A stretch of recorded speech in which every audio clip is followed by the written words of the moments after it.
Yes, so in order to register a company, there are a set number of documents under the law. One of them is called Memorandum and Articles of Association. So for what's called a private limited company, usually it has between 2 and 100 members.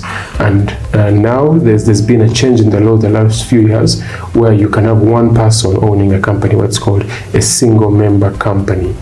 And if the company has more than 100 subscribers, it becomes a public company. It has to list on like the stock exchange, do an initial public offering and that sort of thing. So that's why, for example, you have companies like Uber was a private company. Then in 2019, it IPO'd. So when the company IPOs, it opens up its shares for the general public. Anyone who can afford a share can buy that share and become an owner of a piece of that company.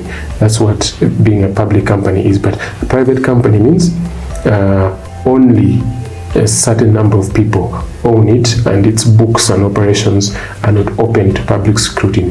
If you're a public company, all your books of accounts and operations have to be published for the whole world, to see, which can be a good thing or a bad thing. So memorandum and articles basically shows what are the objectives of the company, what's the company called, what's the share capital of the company, and what's the class of shares. Are they ordinary? Are they preferential? Do they have any special rights attached to them, and how are those shares divided among the different shareholders and the people who own a piece of this company, and how are the company's affairs conducted, how many meetings do you have, and who votes in the meeting, and if I have 10 shares, how many votes do I have based on my shares, and who is the majority shareholder, so the person who owns more shares and more voting rights has a bigger say. If you're making a decision, you're appointing a board, you're firing the CEO, so things like that. So it's basically the constitution of the company. Then you have different forms like Form 20 in Uganda, which is notification of directors and secretary. You have to appoint a board of directors and a secretary. The directors are basically the employees of the company, the officers who do the work.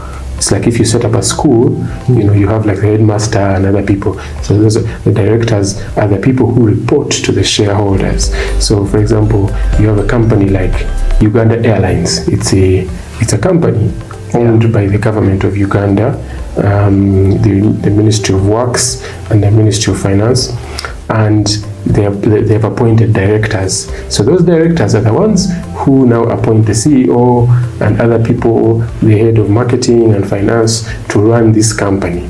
And then the directors have to report to the shareholders. Usually every year you have an annual general meeting and say, you gave us this amount of money, this is how we have used it.